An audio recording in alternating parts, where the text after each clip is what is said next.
बहुजन परिवर्तन महासंघाचे राष्ट्रीय अध्यक्ष ॲडव्होकेट संजय यादव मी स्वतः इथल्या माळशिरस विधानसभेतील जनतेला एक विनंतीपूर्वक आवाहन करत आहे। आमच्या बहुजन परिवर्तन महासंघाने अपक्ष उमेदवार दादासाहेब लोखंडे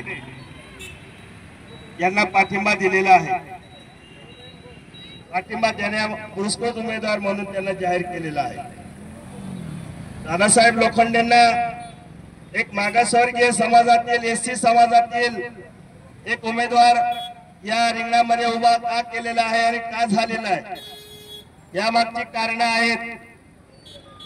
माळशिरस विधानसभेतील जनता ही गोविंद बाग बारामती येथे जाऊन त्यांना विनंती केली शरद पवार साहेबांना की साहेब तुम्ही एक चांगला उमेदवार इथल्या मागासवर्गीय समाजातला द्या आणि तो उमेदवार आम्ही निश्चित त्याचा प्रचार करू।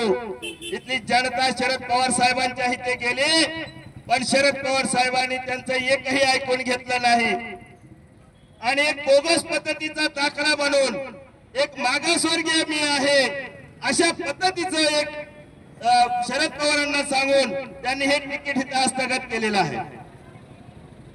तर उत्तमराव जानकर हे धनगर समाजातले असून ते मागासवर्गीय समाजातले नाही असे खोटे नाटे करून मागासवर्गीय समाजावरती अन्याय अत्याचार करण्याचं काम जर इथली व्यवस्था करत असेल तर त्यांना उत्तर देण्याचं काम आपलं आहे।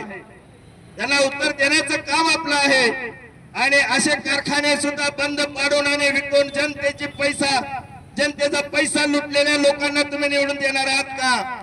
तुमच्यावर अन्याय अत्याचार करणाऱ्या लोकांना निवडून देणार आहात का? याची जाणीव तुम्ही ठेवली पाहिजे।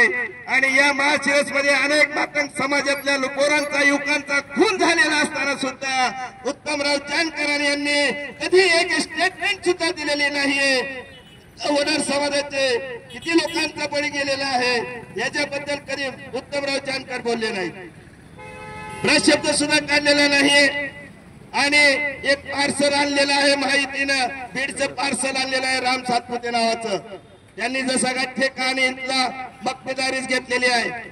मला प्रश्न करायचा आहे महायुती आणि महाविकास आघाडीला बहुजन परिवर्तन महासंघाच्या वतीनं का तुम्हाला मांगाचा महाराचा बहुताचा इतर मागासवर्गीय कॅन्डिडेट या मतदारसंघामध्ये मिळालेला नाही का?